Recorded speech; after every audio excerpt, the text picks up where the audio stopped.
नमस्कार, मी राहुल कुलकर्णी. एबीपी माझामध्ये जगभरातल्या सर्व प्रेक्षकांचं स्वागत आहे. दोन मुद्दे मी टॅग केलेत नेहमीप्रमाणे मधल्या ओळीमध्ये, आणि दोनही मुद्दे महाराष्ट्राची आगामी राजकीय दिशा काय असू शकते या दृष्टीनं सूचक आहेत. एक तर आपण हे लक्षात घ्यायला हवं की एखादं राजकीय व्यक्तिमत्व हे आपल्याला वाटलं, सहज वाटलं म्हणून ते तसं वक्तव्य करत नाहीत.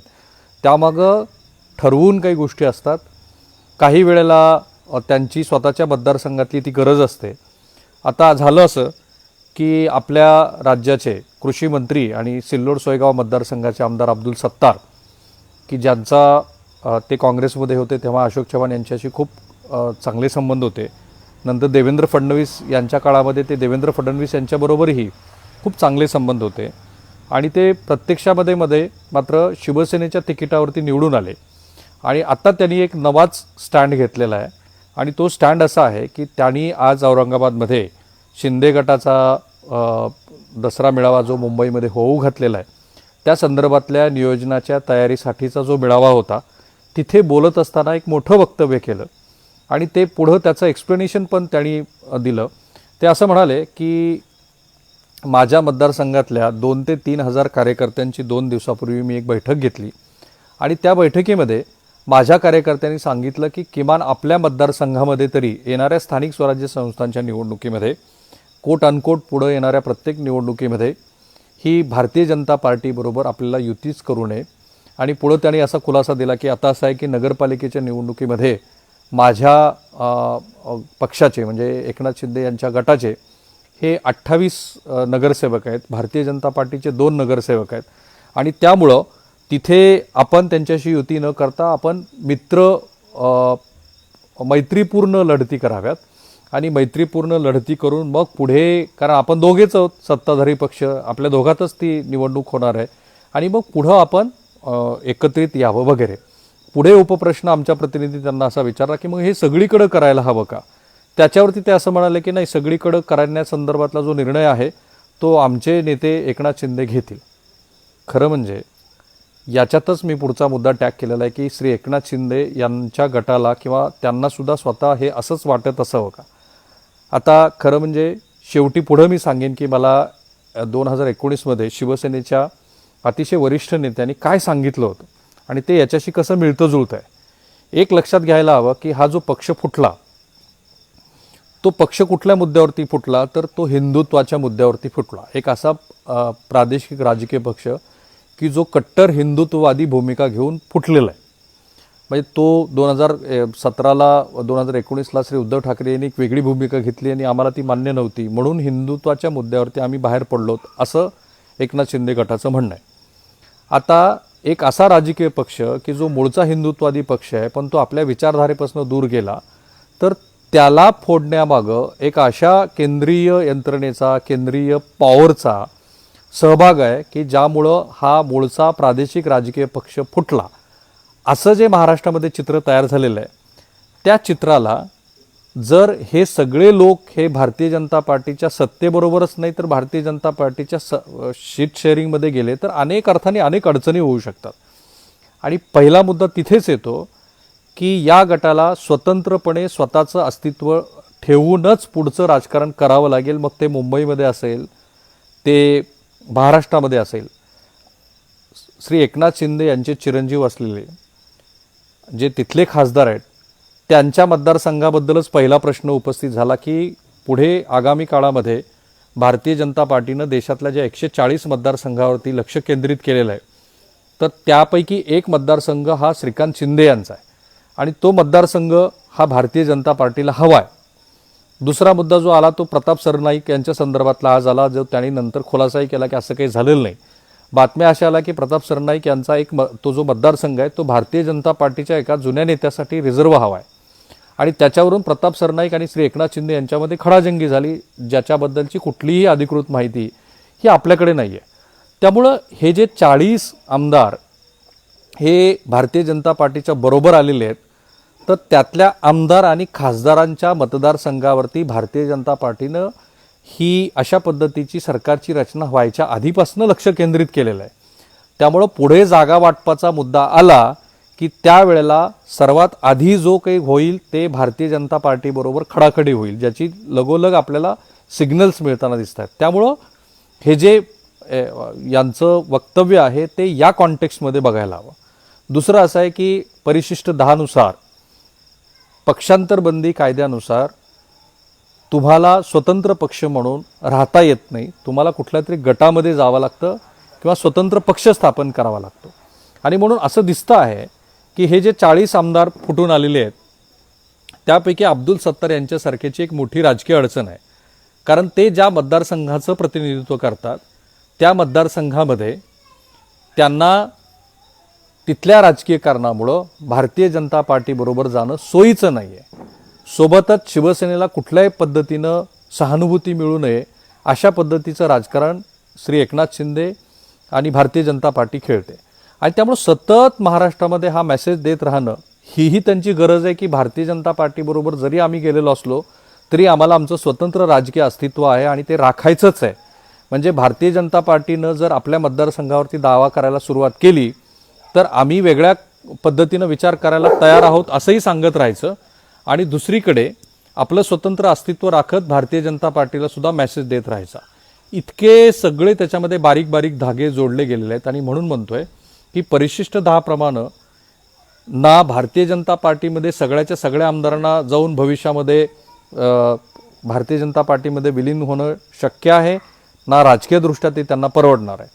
त्यामुळं परिशिष्ट 10मध्ये असलेल्या ग्रे एरियाचा वापर करूनच त्यांनी हा स्टँड घेतलेला आहे की आमची मूळची शिवसेना आहे आणि मूळची शिवसेना ही तिचं अस्तित्व कायम राहील. आणि म्हणूनच आपण बघतो की सतत मुंबई महानगरपालिकेच्या निवडणुकाच्या डोळ्यासमोर ठेवून किंवा आपलं राजकीय स्वतंत्र अस्तित्व ठेवण्याच्या दृष्टीनं विचार करून हे महाराष्ट्राला सतत सांगितलं जाईल की प्रसंगी आम्हाला भारतीय जनता पार्टीबरोबर मैत्रीपूर्ण लढतीसुद्धा कराव्या लागतील, पण आम्ही आमचं स्वतंत्र अस्तित्व राखून ठेवू. आणि मग मधल्या काळात मी हे जे 2-3 उदाहरणं तुम्हाला दिली.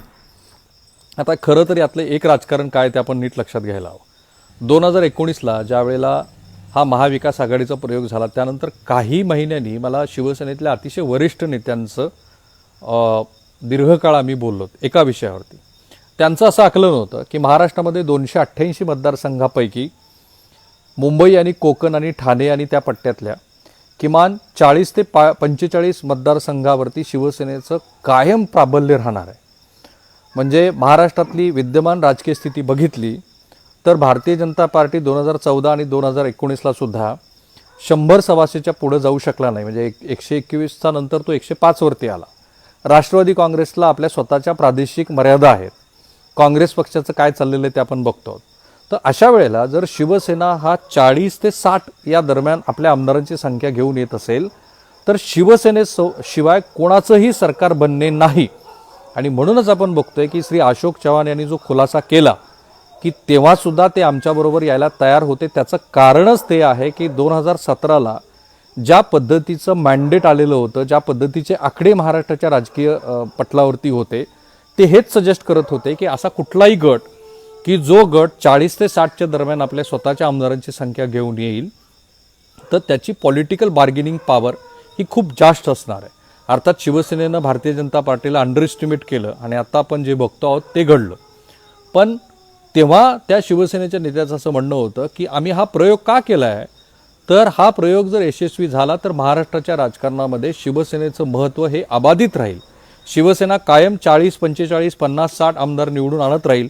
आणि आता पॉलिटिकल आयडिओलॉजी हा काही भाग राहिलेला नसल्यामुळं कधी आम्ही राष्ट्रवादी काँग्रेसबरोबर जाऊ, कधी भारतीय जनता पार्टीबरोबर जाऊ, जे आम्हाला सत्तेतला मोठा वाटा देतील त्यांच्याबरोबर आम्ही जाऊ.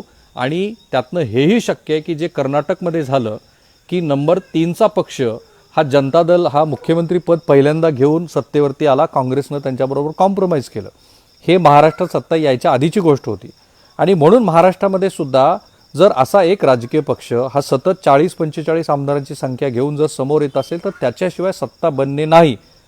म्हणून ही शक्यता मला वाटते की श्री एकनाथ शिंदे हे असा विचार करू शकतात की आपल्याकडे आलेल्या 40 आमदारांच्या संख्येमध्ये आणखी वाढ करत राहायची. कारण 288 पैकी या 40 सोडून आणखी काही जागा तर ते निश्चितपणे मागू शकतात, ज्या भारतीय जनता पार्टीला सोडाव्या लागतील.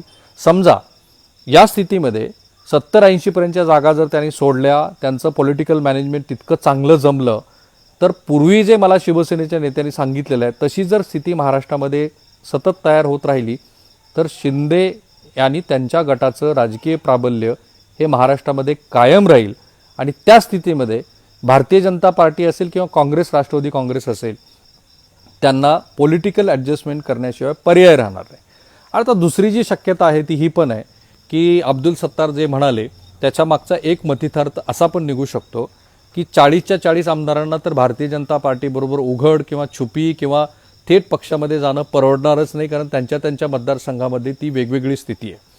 दुसरं असं आहे की भारतीय जनता पार्टीच्या बरोबर जाण्यामुळं शिवसेनेचा जो एक मतदार दुखावलेला असू शकतो आणि ज्याला हे ठामपणे वाटतं आहे की शिवसेनेमध्ये जे काही घडलेलं आहे ते अतिशय ब्रुटली भारतीय जनता पार्टीनं घडवून आणलेलं आहे आणि त्यामुळं भारतीय जनता पार्टीच्या बरोबरच्या संदर्भात असलेला जो थेट राग आहे तो राग हा कमीत कमी आपल्यावरती कसा येईल अशाही पद्धतीचा विचार यापैकी काही आमदार करू शकतील किंवा करत असतील आणि त्यातनं आलेलं हे वक्तव्य आहे.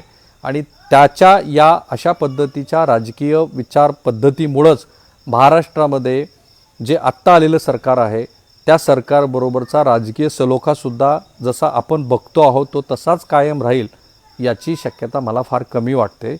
कदाचित मुंबई महानगरपालिकेच्या दृष्टीनं जे पहिलं जागा वाटपाचं शीट शेअरिंग होईल, कारण 227 तिथे नगरसेवकांची संख्या आहे. त्यापैकी पूर्वी हे दोन पक्ष ज्यावेळेला एकत्रित लढत होते तिथं काही पॉलिटिकल ॲडजस्टमेंट करून त्यांनी जागांचं गणित जोडलेलं होतं, पण ते दरवेळेला तसंच राहील जसं भारतीय जनता पार्टीला अपेक्षित आहे असं मानायचं काही कारण नाही. आणि त्याच कॉन्टेक्स्टमध्ये अब्दुल सत्तार यांचं आजचं स्टेटमेंट बघायला पाहिजे की ज्याच्यामध्ये अब्दुल सत्तार यांनी थेटपणे पहिल्यांदाच अशी उघड भूमिका घेतलेली आहे की आम्हाला भारतीय जनता पार्टीबरोबर युती नको आहे, प्रसंगी आम्ही मैत्रीपूर्ण लढती करू. एक जो मुद्दा मला जाणवतोय तो असा आहे की पूर्वी असं होतं की श्री उद्धव ठाकरे हे एक प्रमुख नेते होते, त्यांच्याबरोबर जे इतर आमदार होते ते प्रमुख नेत्याच्या प्रभाव क्षेत्राखाली काम करणारी मंडळी होती. आता तुमच्यापैकीच कुणीतरी एक जण तुमचा ज्या वेळेला प्रमुख होतो तो भलाही तुमचा जवळचा असतो, मित्र असतो, मेंटॉर असतो, पण तो ज्या वेळेला तुमचा नेता होतो त्यावेळेला त्याच्या प्रभावाचं जे क्षेत्र आहे ते खूप मर्यादित होतं. जसं उद्धव ठाकरे यांच्याबद्दल आपण नाही म्हणू शकत की उद्धव ठाकरे यांचं एक ठाकरे म्हणून असलेलं जे स्टेचर आहे ते खूप मोठं होतं. कदाचित इथे एकनाथ शिंदे यांचं जे प्रभाव क्षेत्र आहे ते मर्यादित आहे का, कारण इतकी मोठी गोष्ट ही अब्दुल सत्तार यांनी इतक्या सहजपणे सांगितली की त्यातनं असं वाटतं आहे की हे सरकार सत्तेवर आल्यानंतर ज्या पद्धतीच्या एकापाठोपाठ एक कॉन्ट्रोवर्सीज तयार होत आहेत त्या कॉन्ट्रोवर्सीचा संबंध श्री एकनाथ शिंदे यांचं जे नेता म्हणून असलेलं जे प्रभाव क्षेत्र आहे ते मर्यादित करतं का, आणि त्यामुळंच इतकी मोठी गोष्ट ही आपल्या सर्वोच्च नेत्यानं बोलायच्या आधीच अब्दुल सत्तार यांनी महाराष्ट्राला सांगितली की दुसरा हा प्लॉय आहे की अशा पद्धतीनं आपले जे सहकारी आहेत त्यांच्या माध्यमातून सतत अशा गोष्टी सांगत भारतीय जनता पार्टीवरचा जो दबाव आहे तो दबाव वाढवत राहायचा, अस्थिरपणा निर्माण करायचा. आणि अशोक चव्हाण यांनी तर थेटपणे सांगूनच टाकलेलं आहे की श्री एकनाथ शिंदे हे शिष्टमंडळाचं, आणि हे फार महत्त्वाचं आहे कारण याचं उत्तर तर श्री उद्धव ठाकरे यांना पण द्यावं लागेल की ते जे म्हणाले की अमित शहा हे आमच्याशी ते खोटं बोलले आणि आम्हाला मुख्यमंत्री पद देतो असं म्हणाले होते पण ते दिलं नाही.